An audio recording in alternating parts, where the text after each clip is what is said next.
అందరికీ నమస్కారాలు. మొత్తం రీహాబిలిటేషన్ వర్క్స్ కానీ రిలీఫ్ కానీ కొద్దిగా మూమెంటం అందుకునింది. చాలా వరకు ఫాస్ట్గా తీసుకెళ్తున్నాం. ఈరోజు కూడా టైమ్లీ డెలివరీ ఫుడ్ కోసం అన్ని ప్రయత్నాలు చేశాం. కానీ కొద్దిగా చిన్న ఇబ్బంది వచ్చి 1 గంట అటు లేట్ అయింది. కానీ 11:30కి అయితే 91% రీచ్ అయ్యే పరిస్థితి వచ్చింది. ఎప్పటికప్పుడు రోజుకు 2-3 సార్లు అవసరమైతే 1 or 2 times పెంచుకొని IVRS తెప్పించుకుంటున్నాం. ప్రజల అభిప్రాయాలు కూడా తీసుకుని ఏ విధంగా ప్లానింగ్ చేయాలి, ఏ విధంగా ఎక్కడెక్కడ మిస్ అయింది, అవసరమైతే సచివాలయం వారిగా ఫోన్ నెంబర్లు కూడా పంపించి ఎక్కడైతే ఫుడ్ అందలేదో అవి కూడా చేపించే కార్యక్రమాలకు శ్రీకారం చుట్టాం. ఇంకొక పక్కన క్వాలిటీ ఆఫ్ ఫుడ్ కూడా టెస్ట్ చేస్తున్నాం. నిన్న కొన్ని ప్రాంతాల్లో వచ్చిన ఫుడ్ సరిగా లేదంటే దాన్ని కూడా డిస్కంటిన్యూ చేశాం. ఏది కూడా ఒక పద్ధతి ప్రకారం చేయడానికి అనేక చర్యలు తీసుకుంటున్నాం. ఇంకొక పక్కన ఎక్కడన్నా ప్యానిక్ రియాక్షన్ కానీ అనుమానాలు ఉంటే అవన్నీ కూడా నివృత్తి చేస్తున్నాం. నేను అది కూడా మాట్లాడతాను. ఈరోజు పైన పడిన వర్షంతో ఇంకా బుడమేరు బ్రీచెస్ని క్లోజ్ చేయలేకపోయారు. మార్నింగ్ లోకేష్ గారు, రామానాయుడు అక్కడే ఉన్నారు. వెళ్ళి దాన్ని క్లోజ్ చేయడానికి అన్ని విధాల ప్రయత్నం చేస్తున్నారు. రోడ్డు అయితే ఫామ్ చేశారు. ఒక బ్రీచ్ కూడా క్లోజ్ చేశారు. ఇంకా 2 బ్రీచెస్ ఉన్నాయి. They are working on that. దాని కింద కూడా ఏమి ఉన్నాయి అవన్నీ వర్క్ చేయడానికి ముందుకు పోతున్నారు. ఆ డీటెయిల్స్ కూడా విల్ గివ్ యూ. ఇంకొక పక్కన ఎలక్ట్రిసిటీ అయితే ఏ సబ్ స్టేషన్లో ఏ ట్రాన్స్ఫార్మర్ దగ్గర వాటర్ లేకపోతే అవి ఛార్జ్ చేసుకుంటూ ముందుకు వెళ్తున్నారు. సాయంత్రానికి చాలా వరకు కొన్ని వస్తాయి. నీళ్లుంటే మాత్రం ఈ షార్ట్ సర్క్యూట్ కానీ లేకపోతే ఏదైనా ప్రమాదం ఉంటుందనే ఉద్దేశంతో జాగ్రత్తగా వెళ్తున్నారు. ఇంకొక పక్కన మున్సిపాలిటీ వాటర్ సప్లై కూడా ఒక పక్క ట్యాంకర్స్ 182 ట్యాంకర్లు పనిచేస్తున్నాయి. పెద్ద ఎత్తున వాటర్ కూడా సప్లై చేస్తున్నాం. ఈ 2 సప్లై చేస్తున్నాయి. ఎక్కడికక్కడ మున్సిపల్ వాటర్ సప్లై కూడా ఆపరేట్ చేయడం ప్రారంభించారు. దీనివల్ల 1-2 రోజులు ఆ నీళ్లు వాడడానికి వీలు లేదు. టెస్ట్ చేయాల్సిన అవసరం ఉంది. క్వాలిటీ మీద బురద ఉంటుంది, ఇలాంటివన్నీ ఉంటాయి. కాబట్టి అవన్నీ సప్లై ఒక టెస్టింగ్ అయిన తర్వాతనే ఎప్పుడు వాడాలి కూడా చెప్తారు. కానీ స్నానానికి ఇటుకు వాడుకోవడానికి అవకాశం ఉంటుంది. ఇంకొక పక్కన 62 మెడికల్ క్యాంపులు కూడా పెట్టాం. ఈ మెడికల్ క్యాంపులు కూడా పెట్టి అక్కడికక్కడే వాళ్ళకి కావాల్సినవి కూడా ఇస్తున్నాం. ఇప్పటికే ఒక 50 దాకా ఫైర్ ఇంజిన్స్ వచ్చాయి. ఏవైతే ఇండ్లన్నీ కూడా క్లీన్ చేయడం పని ప్రారంభించారు. 2050 ఇంకొక 40-50 వస్తాయి. ఒక 100 పైన ఫైర్ ఇంజిన్స్ వచ్చి ఎక్కడికక్కడ ఈ బురద కానీ ఇన్సైడ్ హౌస్ అన్ని కూడా క్లీన్ చేసే బాధ్యత ఫైర్ ఇంజిన్స్ అన్నిటికీ అప్పచెప్పాం. ఆ పని కూడా చేస్తున్నారు. ఇంకొక పక్కన ఏదైతే 2100 మంది శానిటేషన్ వర్కర్స్ కూడా దించాం. వీళ్ళు కూడా ముమ్మరంగా పనిచేస్తున్నారు. ఇంకొక పక్కన ఏవైతే ప్రొక్లైన్స్ కూడా పెట్టి అదే మరి టిప్పర్స్ కూడా పెట్టి వేస్ట్ ఎక్కడైతే ఉంటుందో అవన్నీ కూడా క్లీన్ చేసే కార్యక్రమాన్ని పెద్ద ఎత్తున కూడా చేయమన్నాం. ఎక్కడ కూడా అపరిశుభ్రమైన ప్రాంతాలు లేకుండా చేయడం కోసం. ఇంకొక పక్కన ఎక్కడైనా కానీ మనుషులు చనిపోయి ఇంకెక్కడ బాడీస్ ఉంటే అవన్నీ తీసుకొచ్చే విధంగా పోస్ట్ మార్టం కూడా పూర్తి చేసి వాళ్ళ యొక్క బంధువులకు అప్పచెప్పే బాధ్యత కూడా తీసుకున్నాం. ఈ రోజు చనిపోయిన వాళ్ళందరికీ 5 లక్షల రూపాయల ఎక్స్గ్రేషియా కూడా లీగల్ హైర్స్ ఎవరైతే ఉన్నారో వాళ్ళందరికీ అని చెప్పి స్పష్టమైన ఆదేశాలు ఇచ్చాం. ఇది కాకుండా ఎక్కడైనా ఎనిమల్ బాడీస్ కానీ ఉంటే అవి కూడా ఏ విధంగా చేయాలనో సైంటిఫిక్గా డిస్పోజ్ చేయడానికి ఒక కార్యక్రమం ఇచ్చాం. అది కూడా అనిమల్ హస్బెండరీ డైరెక్టర్ ఆధ్వర్యంలో ఈ పని కూడా చేస్తున్నారు. ప్రతిరోజు నేను ముందు చెప్పినట్టు రోజుకు 3 సార్లు IVRS తెప్పించుకుంటున్నాం. దాన్ని బేస్ చేసుకొని అన్ని కార్యక్రమాలు చేస్తున్నాం. దగ్గర 32 మంది ఐఏఎస్ ఆఫీసర్లు పనిచేస్తున్నారు. ఇంకొక పక్కన మీరు చూస్తే 179 సచివాలయాలకి 179 మంది సీనియర్ ఆఫీసర్ని లేకపోతే ఐఏఎస్ ఆఫీసర్ని మొత్తం కూడా ఇన్ఛార్జెస్గా పెట్టాం. నిన్న last night alone 9,09,191 food packets distribute చేశాం. ఇంకొక పక్కన ఈరోజు మీరు చూస్తే పెద్ద ఎత్తున మార్నింగ్ అయితే 6 లక్షల ఫుడ్ పాకెట్స్ డిస్ట్రిబ్యూట్ చేశాం. 8,50,000 బాటిల్స్ ఆఫ్ వాటర్ డిస్ట్రిబ్యూట్ చేశాం. 3 లక్షల లీటర్లు మిల్క్ కూడా డిస్ట్రిబ్యూట్ చేశాం. ఒక 5 లక్షల బిస్కెట్ పాకెట్స్ కూడా డిస్ట్రిబ్యూట్ చేశాం. అదే మరి మధ్యాహ్నం లంచ్ కూడా ఒక 5 లక్షల మందికి లంచ్ కూడా ప్రిపేర్ చేయమని చెప్పాం. అవి కూడా పంపించాం. అది కూడా డిస్ట్రిబ్యూషన్ జరుగుతూ ఉంది. ఇంకొక పక్కన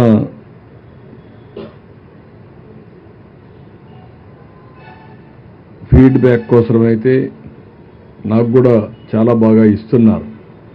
కానీ ఒకటే అందరిని రిక్వెస్ట్ చేస్తున్నా, మీరు కూడా నేర్చుకొని కొంత ప్రాపర్ ఫీడ్బ్యాక్గా నాకు ఇవ్వగలిగితే నేను కొంతమందితోనే మాట్లాడగలుగుతున్నా. కానీ అందరూ ఫీడ్బ్యాక్ ఇస్తే ఆ ఫీడ్బ్యాక్ మేము అనలైజ్ చేసి ఏ విధంగా చేయగలుగుతామో అవన్నీ చేయడానికి ముందుకు పోవడానికి అవకాశం ఉంటుంది. ఇది కూడా చేయాల్సిన అవసరం ఉంది. గర్భిణీ స్త్రీలు కొంతమంది ఇబ్బంది ఉందని చెప్పి ఇన్ఫర్మేషన్ వస్తూ ఉంది. అందుకే వాళ్ళందరినీ కూడా ఏ విధంగా ఆదుకోవాలనో ఆ నెంబర్ కూడా తీసుకోమన్నాం. ఎక్కడెక్కడున్నారో లొకేషన్ కూడా ఐడెంటిఫై చేయమన్నాం. అవసరమైతే వాళ్ళు ప్రత్యేకంగా హాస్పిటల్లో చేర్చడం కానీ లేకుంటే ఏం చేయాలనో అన్ని విధాలు ఆదుకోవడం కోసం ముందుకు పోతున్నాం.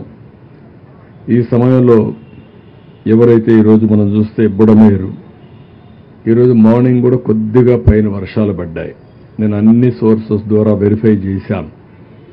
ఇప్పుడు మా వాళ్ళ పార్టీ వాళ్ళు కూడా చెప్పి చిన్న ఆధ్వర్యంలో ఎంపీ గారి ఆధ్వర్యంలో పైన ఎక్కడి నుంచి ఇన్ఫ్లో ఏం వస్తుందో కనుక్కోమన్నాను. డిపార్ట్మెంట్ సోర్సెస్ ద్వారా ఇన్ఫర్మేషన్ తెప్పించాం. వాసార్ ల్యాబ్లో కూడా వాళ్ళు ఒక అసెస్మెంట్ చేస్తారు. ఆ అసెస్మెంట్ చేసి పైన పడిన వర్షపాతం క్యాచ్మెంట్ ఏరియాలో ఎంత వర్షం పడతా ఉంది, ఆ నీళ్లు ఇక్కడికి వస్తే ఎంత ఇక్కడ అంటే ఫ్లడ్ ఏరియాలో ఎంత పెరుగుతుంది అనేది కూడా అసెస్ చేస్తున్నాం. అసెస్ చేసి ఒకవేళ అవసరమైతే ఎలాంటి అప్రమత్తం చేయాలనో అలాంటి అప్రమత్తం చేసే అవకాశం ఉంటుంది. 7 మిల్లీమీటర్స్ క్యాచ్మెంట్ ఏరియాలో వర్షం పడింది. దీనివల్ల ఒక 5,000 నుంచి 7,000, 8,000 క్యూసెక్స్ ఆఫ్ వాటర్ వచ్చే అవకాశం ఉంటుంది. అది కూడా 3-4 గంటలే వస్తుంది. 3-4 గంటలంటే మొత్తం ఆవరేజ్న ఒక 0.6-7 టీఎంసీ ఆఫ్ వాటర్ మనకు వచ్చే పరిస్థితి వస్తుంది. అది కూడా అనలైజ్ చేసి ఎంత పెరుగుతుంది అనేది కూడా ఎప్పటికప్పుడు ప్రజలను అప్రమత్తం చేయడానికి ఇది కూడా ఉపయోగిస్తున్నాం. అదే సమయంలో మనందరం ఒకసారి చూస్తే ఈరోజు కృష్ణా రివర్లో 11,43,000 క్యూసెక్స్ ఆఫ్ వాటర్ వచ్చింది. డిజైన్ చేసింది 11,90,000కి. ఇంకొక 40,000 కానీ పెరుగుంటే చాలా ప్రమాదం అయ్యేది. 11,43,000 క్యూసెక్స్ ఆఫ్ వాటర్కే భవానీపురంలో ఓవర్ఫ్లో అయింది.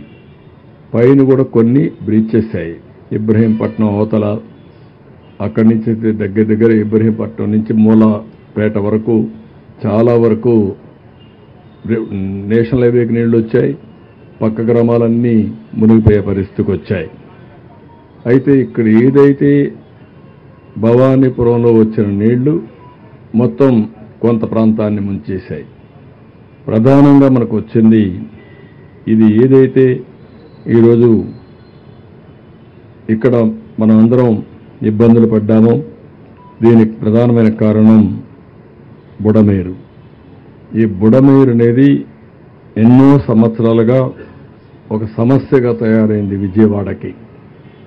దీన్ని ఒకసారి చూసినప్పుడు ఈ సింగ్ నగర్ కానీ ఇవన్నీ కూడా చూస్తే బుడమేరుకు రెడ్డిగూడెం నుంచి కోతులవా కానీ అదే మాదిరిగా గంగినేని నుండి పులివాగని, మునగపాడు నుంచి భీమవాగని, మాధవరం నుంచి లోయవాగని, గడ్డుమడుగు లోయ ప్రాంతం నుండి దొర్లింత వాగని, ఇలాంటివన్నీ చిన్న చిన్న వాగులన్నీ కలిసి అది బుడమేరుగా వచ్చే అవకాశం వచ్చింది.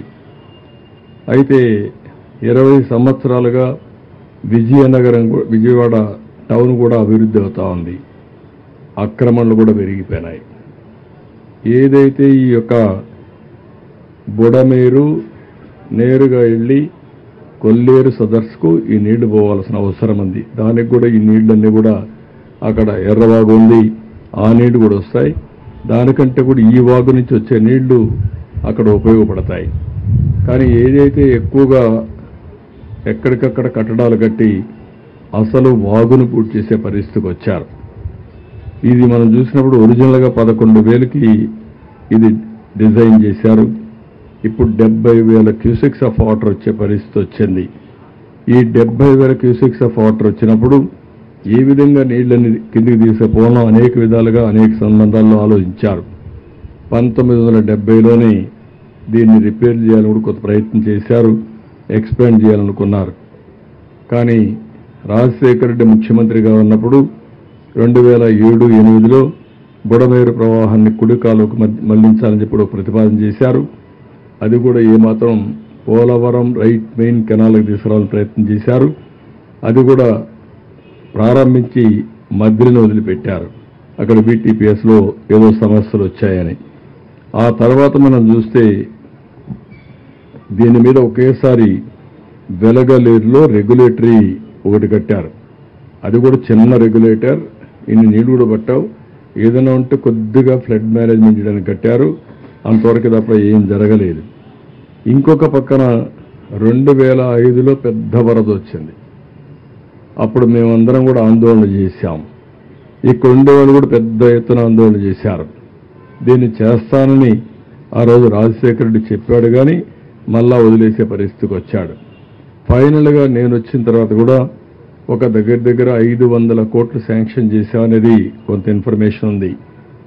ఆ 500 కోట్లు ఖర్చు పెట్టకుండా ఈ ప్రభుత్వం వచ్చిన తర్వాత మానేశారు. రెండోది, బుడమేరు కనీసం బ్రీచెస్ క్లోజ్ చేసుంటే, వీళ్ళు ఆకుపై చేయకుండా ఉండుంటే కొంతవరకు సమస్య పరిష్కారం అయ్యేది.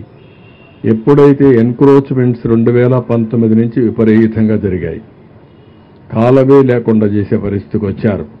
దానికి తగినట్టు 70,000 క్యూసెక్స్ ఆఫ్ వాటర్ వచ్చింది. ఈ రెండూ కలిసే కొందికి ఒక పక్క కృష్ణా రివర్లో వచ్చే నీళ్లు, ఇంకొక పక్క బుడమేరు నుంచి వచ్చే నీళ్లు, రెండు కూడా కలిపి మొత్తం విజయవాడ బీభత్సంగా తయారైంది. ఎప్పుడూ లేనటువంటి వరద వచ్చే పరిస్థితి వచ్చింది, ముంపుకు గురైంది. దీనికి కారణం మనం చూస్తే వైఎస్ఆర్ కాంగ్రెస్ పార్టీ మాట్లాడే మాటలు మీరు చూస్తున్నారు. పేపర్లో అదే పనిగా రాసుకుంటున్నారు. నేను ఒకటి అడుగుతున్నా, 2019 నుంచి 24 వరకు మీరు అధికారంలో ఉన్నారా లేదా? ఉంటే బ్రీచెస్ పెడితే ఏం చేశారు? ఎక్కడ నిద్రపోయారు? ఇంకా నేను బ్లంట్గా అడగాలంటే ఎక్కడ గాడిదలు కాస్తున్నారు? అలాంటి తప్పుడు పనులు చేసి మళ్ళా బురజలాలనే కార్యక్రమం నీచమైన కార్యక్రమం. ఈ ప్రభుత్వం వచ్చి 80 రోజులైంది. ఇంత మునుపు కూడా 1-2 సార్లు ఇదే మరిగా వస్తే నిర్లక్ష్యం జరిగింది. మనందరం కూడా ఆలోచించుకోవాల్సిన అవసరం ఉంది. కృష్ణా రివర్ కంటే చాలామంది అనుకుంటున్నారు కృష్ణా వల్ల ఫ్లడ్స్ వచ్చాయని. కాదు, కృష్ణా వల్ల కూడా కొద్దిగా వచ్చాయి. కానీ కృష్ణా నది కంటే బుడమేరు వల్ల ఎక్కువ నష్టం జరిగింది. బుడమేరులో కూడా ఈ విపత్తు రావడానికి ప్రధానమైన కారణం వీళ్ళు ఇష్టానుసారంగా ఏదంటే ఒక పక్క టౌన్ పెరిగింది, టౌన్ పెరిగిన దానివల్ల భూముల విలువ పెరిగాయి, దీంతో కబ్జా రాయుళ్ళు వచ్చారు, ఎక్కడికక్కడ వాగులు ఇవన్నీ కూడా కబ్జా చేసి మొత్తం ఇబ్బంది కలిగించే పరిస్థితి వచ్చారు. అవన్నీ కూడా సర్వే చేయమంటున్నా. ఎవరైతే కడాన పోలవరం రైట్ మెయిన్ కెనాల్లో కూడా మట్టి తీసేశారు. ఎంత నీచులంటే, ఎంత దుర్మార్గులంటే, ఒక కాలువ, ఆ కాలువని సపోర్ట్ ఇచ్చేది ఆ గట్టులు, అలాంటి గట్టులో కూడా మట్టి తీసేసే పరిస్థితికి వచ్చారు. అంత దుర్మార్గంగా ప్రవర్తించారు. అది కూడా ఎస్టాబ్లిష్ చేస్తాం. ఎవరైనా సరే ఇలాంటి ప్రజాద్రోహం చేసిన వ్యక్తుల్ని కఠినంగా శిక్షిస్తే తప్ప ఇలాంటి సమస్యలు రావు. ఒక వ్యక్తి దుర్మార్గానికి నగరం గజగజలాడింది. అమాయకులంతా కూడా చాలా బాధపడే పరిస్థితికి వచ్చారు. ఇది మళ్ళా పునరావృతం కాకుండా కూడా చూడాల్సిన అవసరం ఉంది. టెక్నికల్ డీటెయిల్స్ కూడా అనలైజ్ చేస్తున్నా. ఇంకా ఎవరైనా మేధావులు ఉంటే వాళ్ళు కూడా ముందుకు రండి, మీ ఆలోచన కూడా ఇవ్వండి. శాశ్వత పరిష్కార మార్గం ఏదైతే ఉందో ఆ శాశ్వత పరిష్కార మార్గంతో బుడమేరు ద్వారా వచ్చే నీళ్ళని కొల్లేరుకి పంపించడం, లేకపోతే కృష్ణానదికి పంపించడం, మళ్ళీ ఇలాంటి ముంపు పునరావృతం కాకుండా చేయాల్సిన బాధ్యత మనందరిపైన ఉంది. దాన్ని కూడా వర్కౌట్ చేస్తాం. ఇది బ్రాడ్గా. ఇంకొక పక్కన ఈరోజు ఉద్యోగస్తులు కూడా స్వచ్ఛందంగా వచ్చారు. స్వచ్ఛందంగా వచ్చి joint action committee of employees, teachers, workers and pensioners Andhra Pradesh, వీళ్ళందరూ కలిసి చాలా ఆర్గనైజేషన్స్ ఇందులో ఉన్నాయి. ఏపీ జేఏసీ అని, లేకపోతే దానికి శివారెడ్డి చైర్మన్, ఇంకొక జనరల్ సెక్రటరీ, ఎస్టీయూ ఏపీ, అదే మరి ఇంకా మిగిలిన ఆర్గనైజేషన్లు అన్నీ కూడా ఏవైతే ఉన్నాయో దానికి అనుబంధంగా ఉండే వాళ్ళందరూ కూడా వచ్చారు. వాళ్ళందరూ వచ్చి బేసిక్ 1 డే ఇస్తామని చెప్పి ముందుకొచ్చి వారు విల్లింగ్నెస్ ఇచ్చారు. ఇంకొక పక్కన ఆంధ్రప్రదేశ్ సెక్రటరియట్ అసోసియేషన్ వీడు కూడా వచ్చి వాళ్ళు కూడా ఒక లెటర్ ఇచ్చారు. వాళ్ళు కూడా 1 డే బేసిక్ ఇస్తామని. వాళ్ళందరినీ మనస్ఫూర్తిగా అభినందిస్తున్నా. ప్రభుత్వం తరపున ధన్యవాదాలు తెలియజేస్తున్నా. ఇది అందరి బాధ్యత. మనందరం కలిసి సమిష్టిగా ఎదుర్కోవాల్సిన అవసరం ఉంది. ఎవరైతే కొంతమంది మీరు చూస్తే ఒకరిద్దరే దుర్మార్గంగా మాట్లాడుతున్నారు, కానీ ప్రజలందరూ కూడా స్వచ్ఛందంగా స్పందిస్తున్నారు. ఇది చాలా మంచి కార్యక్రమం. వాళ్ళని మనస్ఫూర్తిగా అభినందిస్తున్నాను. ఈరోజు డ్రోన్స్ కూడా పెట్టాం. నిన్నటికి ఈరోజు డ్రోన్స్ అయితే 45 పెరిగాయి. చాలా వరకు ఎక్కడికక్కడ పగడ్బందీగా చేస్తున్నాం. ఈరోజు సాయంత్రానికి చాలా వరకు కంట్రోల్కి వస్తుంది. రేపటికి మ్యాక్సిమం కంట్రోల్కి రావాలి.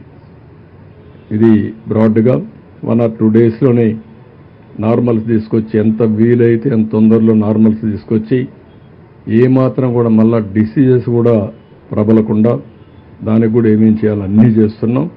సర్వశక్తులు ఒడ్డుతున్నాం. అన్ని చర్యలు తీసుకొని ఎట్టి పరిస్థితుల్లో కూడా బాధితులందరికీ న్యాయం చేసేట్టుగా ముందుకు పోతాం.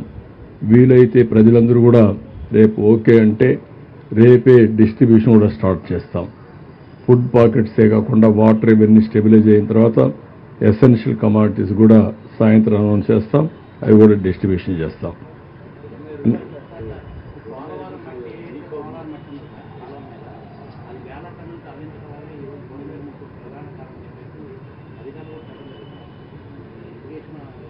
రెండు ఉన్నాయి. పోలవరం మట్టి తీసుకెళ్లిపోవడం ఒక రీజన్. రెండో రీజను ఏదైతే బుడమేరు కొల్లేరుకు పోయే వాగుందో ఆ డ్రైన్ అది కూడా ఆక్రమించుకోవడం, నీళ్లే పోనీయకుండా చేయడం, రెండూ ఉన్నాయి. మూడోది బ్రీచెస్ పడితే పట్టించుకోకుండా పోవడం. ఇవన్నీ చేసి బురదజల్లే కార్యక్రమం చేయడం అన్నిటికంటే దౌర్భాగ్యం, నీచం. తప్పు చేసిన వాడు ఎదురుదాడి చేస్తే తప్పించుకోవాలనుకుంటే మాత్రం వదిలిపెట్టే సమస్య లేదు. తప్పు చేసిన వాడు తప్పు చేసినట్టు ఒప్పుకోకపోయినా సైలెంట్గా ఉంటే గమ్మునుంటాం తప్ప మళ్ళీ ఎదురుదాడి చేయడం, ఇది కొత్త విద్య నేర్చుకున్నారు. ఈ రాష్ట్రంలో ఎప్పుడు లేదు. రాజకీయ పార్టీలు చాలా భయపడతాయి, ప్రజాభిప్రాయానికి తల ఒగ్గతాయి. ఇది ప్రజాభిప్రాయానికి కాదు, నేను చెప్పిందే ఏకపక్ష నిర్ణయం అని ఆ ధిక్కార ధోరణి కానీ అహంభావం కానీ, ఆ అహంభావం ఇక్కడ చెల్లవు. అది కరెక్ట్ కాదు. నీ ఒక్క వ్యక్తి వల్ల, ఒక వ్యక్తి అసమర్థత వల్ల ఇన్ని లక్షల మంది బాధపడితే, ఇంకొక పక్క నేచర్ కూడా కలిసి రాకపోతే విక్కరించే విధంగా మాట్లాడడం దుర్మార్గమైన కార్యక్రమం. దాన్ని ఏమాత్రం కూడా ఉపేక్షించాం. చరిత్రలో ఎప్పుడూ పడని వర్షాలు పడ్డాయి. 37 సెంటీమీటర్ల వర్షపాతం ఎప్పుడన్నా విన్నారా మీరు? ఒక ప్రాంతంలో, ఒక జిల్లాలో 37 సెంటీమీటర్ల వర్షపాతం పడడం. ఇది కళింగపట్నం దగ్గర క్రాస్ కావడం. కళింగపట్నంలో క్రాస్ అయింది కూడా వర్షాలు పడకుండా ఖమ్మం, నల్గొండలో మళ్లీ పడి, ఏదైతే కృష్ణానది పరివాహక ప్రాంతంలో మళ్లీ పడి బుడమేరు బొంగడం, ఇవన్నీ కూడా జరిగితే సానుకూలంగా స్పందించి ఏ విధంగా ఎదుర్కోవాలనో ఎదుర్కొనే సమయంలో మీరు సహకారం ఇవ్వకపోతే పోతారు, కానీ ఇలాంటి తప్పుడు ప్రచారం చేయడం, ఏదో అమరావతి మునిగిపోయిందంట, వీళ్ళని ముంచాలు తీసుకొచ్చి అక్కడ, అప్పుడే బుద్ధి వస్తుంది వీళ్ళకి. అమరావతి మునిగిపోయింది ఎవరు చెప్పాడు మీకు? లేకుంటే అక్కడనే పోడ్చాల, వీళ్ళ శ్మశానం అన్నారు, అక్కడనే పోడ్చాల, అప్పుడే బుద్ధి వస్తుంది. మనుషులకు బుద్ధి జ్ఞానం ఉండాలి, ప్రజాహితం కోసం పనిచేయాలి.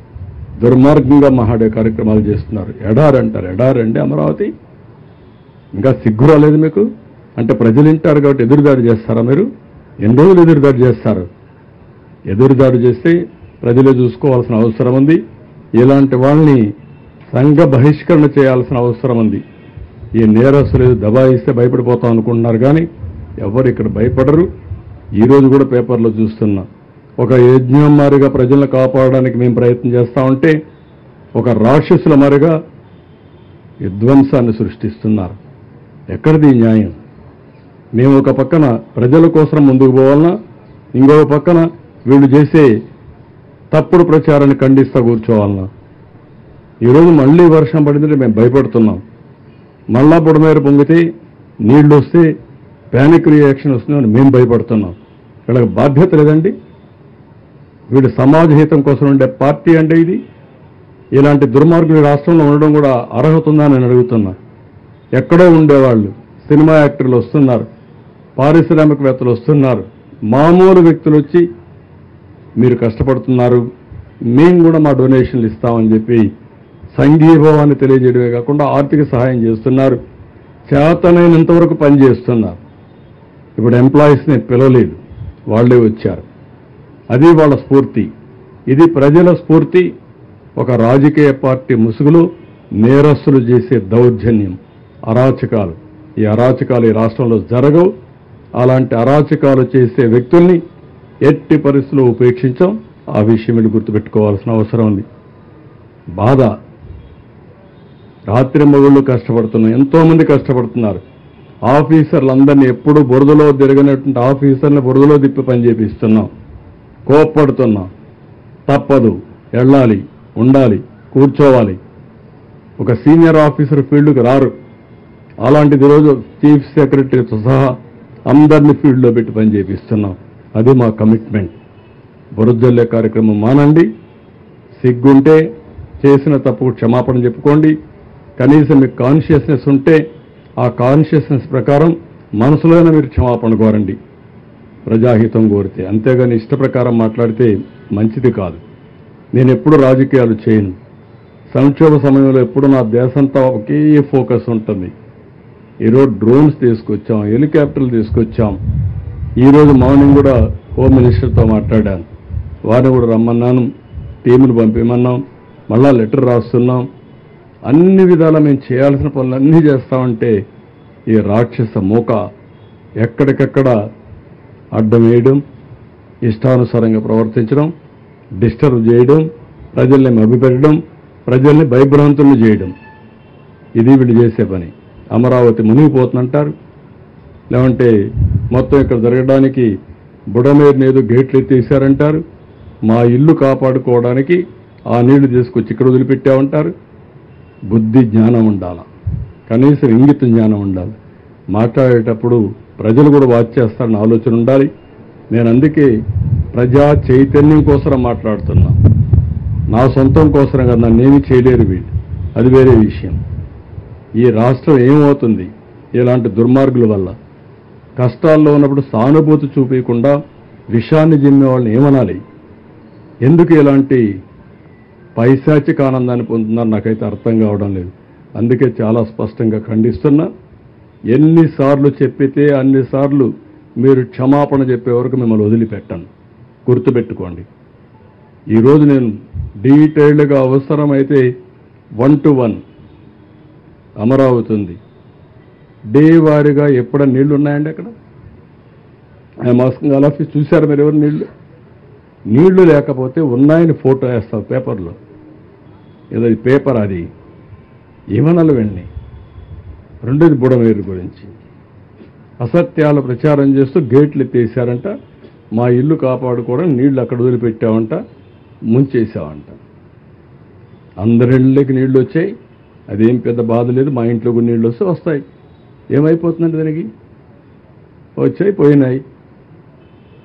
ఇల్లు కూలిపోతుందని పారిపోయానంట. బుద్ధి జ్ఞానం అండ. కాలమ్స్తో కడితే, కాంక్రీట్తో కడితే ఆ ఇల్లు ఎవరిది? నాది కూడా కాదు, రెంటెడ్ ఇల్లు. అది కూడా ఓర్వలేని మనస్తత్వం అంటే ఏం చెప్పాలి? వాళ్ళ మరి ప్యాలెస్లు కట్టుకొని నేను ఉండడం లేదు. ఇవన్నీ చాలా దారుణమైన పనులు చేస్తున్నారు. నేను చెప్పకపోతే నేను డిఫాల్టర్ని అవుతాను. అందుకే ప్రభుత్వం 2 కార్యక్రమాలు చేయాలి.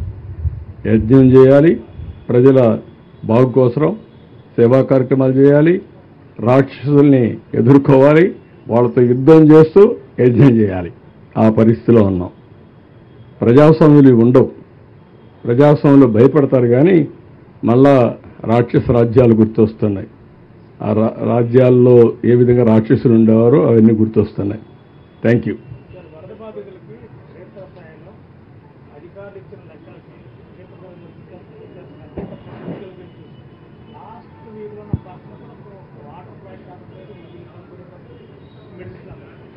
నేనేమంటానంటే ఈరోజు మెడికల్ క్యాంపులు పెట్టాం, మెడిసిన్స్ ఇస్తున్నాం.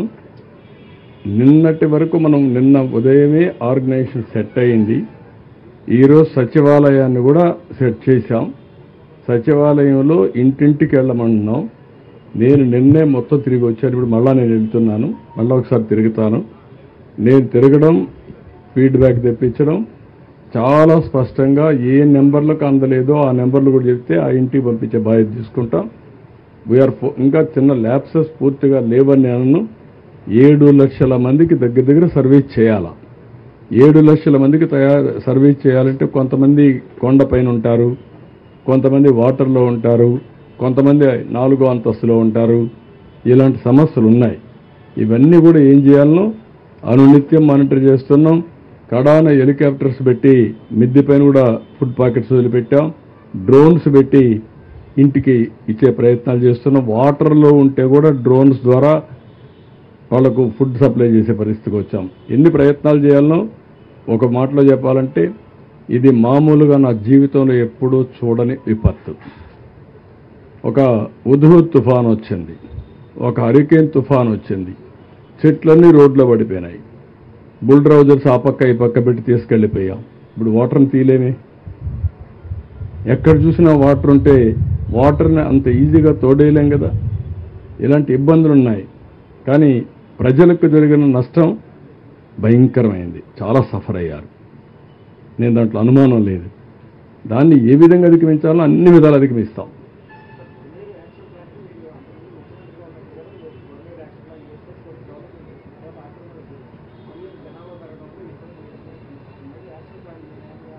ఇప్పుడు అన్ని తప్పకుండా ఒక యాక్షన్ ప్లాన్ తయారు చేస్తాం. శాశ్వత పరిష్కార మార్గం చేయాల్సిన అవసరం ఉంది. ఇప్పుడు రాజధానిలో భాగం ఇది. రాజధానిలో భాగమైనప్పుడు ఇలాంటి ముంపు గురైతే చాలా ప్రమాదం ఉంటుంది. పగడ్బందీగా చేస్తాం. Will do it. ఇది అవి కూడా నేను చాలా స్పష్టంగా చెప్పాను. ఎవ్వరూ ప్రైవేట్ బోట్లు ఆథరైజేషన్ లేదు, ఒక్క పైసా కూడా ఇవ్వద్దండి.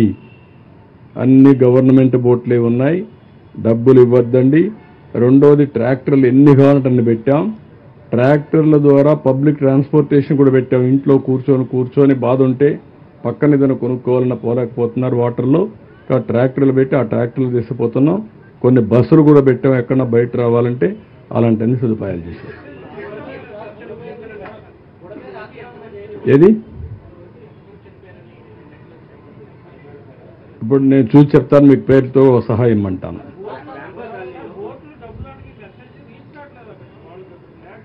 నేను చాలా స్పష్టంగా చెప్తున్నా, ఎవరైనా సరే బోట్లో డబ్బులు వసూలు చేస్తే మాత్రం, ఒకవేళ ప్రైవేట్ వాళ్ళు ఉంటే మీకు కూడా మేమే డబ్బులు ఇస్తాం. డబ్బులు వసూలు చేయొద్దండి.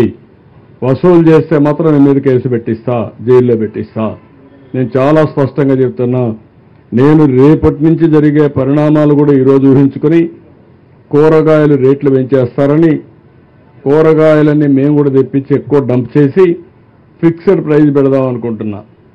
2 రేట్లు ఉంటాయి, మళ్ళీ కన్ఫ్యూజన్ లేకుండా. ఎన్ని వ్యాన్లు కావాలంటే అన్ని వ్యాన్లు పెట్టి ఆ కూరగాయలు అమ్ముతాం. అది ఎంత రీజనబుల్ ప్రైస్ మధ్యాహ్నం మీకు చెప్తాను. అదే రేటుకి అమ్మాలా. అది కూడా గవర్నమెంట్ అవుట్లెట్సే పెడతాం.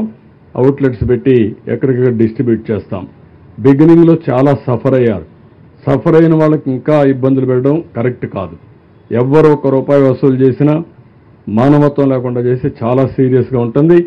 మళ్ళా డోంట్ మిస్టేక్ మీ, నేను అరెస్ట్ చేయించిన ఆశ్చర్యం లేదు. దొరికితే మాత్రం అరెస్ట్ అయ్యి. కూరగాయలు కూడా చాలా స్పష్టంగా చెప్తున్నా, అప్పీల్ చేస్తున్నా. నేను అందుకనే బయట ఉండి హార్టికల్చర్ డిపార్ట్మెంట్ చెప్పా, బయట కూరగాయలను తెమ్మని చెప్పాను, డంప్ చేస్తాను. ఇదే మరి నాకు విశాఖపట్నంలో 2వ రోజు 3వ రోజు కూరగాయల రేట్లు పెంచేశారు. మన బాధ మంది, వాళ్ళ అవకాశం వాళ్ళది. ఇది మంచిది కాదు. నిత్యావసర వస్తువుల సరుకులన్నీ కూడా ధరలు పెంచడానికి వీల్లేదు. నేను విజిలెన్స్ అప్పుడే యాక్టివేట్ చేశాను. వాళ్ళకు కూడా చెప్పాను, మీ డ్యూటీ ఇది, ఎక్కడికక్కడ యాక్టివ్గా ఉండండి. ఎవరైనా చేస్తే మాత్రం ఎసెన్షియల్ కమాడిటీస్ యాక్ట్ కింద చర్యలు తీసుకుంటాం. జాగ్రత్తగా ఉండమని హెచ్చరిస్తున్నా. ఏదో కష్టకాలంలో ఉంటే మనం కూడా ఎక్స్ప్లాయిట్ చేయడం మంచిది కాదు. మీరు ఎక్కడున్నా చెప్పితే తీసుకురావడానికి సిద్ధంగా ఉన్నాం. మీ ఫోన్లో కూడా డెడ్ బాడీ ఎక్కడ కనపడినా ప్రజలకు కూడా విజ్ఞప్తిస్తున్నా, ఒక ఫోన్ చేయండి, పంపించండి. ఆటోమేటిక్గా మాకు GPS వచ్చేస్తుంది, నేరుగా వెహికల్ పంపిస్తాం. ఎక్కడికక్కడ మహాప్రస్థానం వెహికల్స్ ఉన్నాయి. యానిమల్ డెడ్ బాడీస్ని కూడా రిమూవ్ చేయడానికి వెహికల్స్ ఉన్నాయి. అవన్నీ కూడా రెడీగా పెట్టి కంట్రోల్ రూమ్ నుంచి మెసేజ్ ఇస్తాం. ఇమీడియట్గా తీసుకొచ్చే బాధ్యత తీసుకుంటాం. అందరూ సహకరించాలి. ఒకప్పుడు మీరు గుర్తుపెట్టుకోవాలి, హరికేన్ తుఫాన్లో ఇదే మరిగా డెడ్ బాడీస్ కానీ అనిమల్ బాడీస్ ఉంటే వాళ్ళనే డిస్పోజ్ చేయమని ఫోటో తీసి పంపిస్తే డబ్బులు ఇచ్చాను నేను. అది 96, 97లో. ఇప్పుడు కూడా అందరినీ కోరుతున్నాను, కనీసం ఫోన్ మీరు పంపించకపోయినా చెప్పలేకపోయినా ఒక ఫోటో తీయండి, మా కంట్రోల్ రూమ్ పంపండి, ఇమీడియట్గా పంపిస్తాను. లేదు, ఇంకా కన్ఫర్మేషన్ లేదు. రిక్వెస్ట్ చేశాను రమ్మని.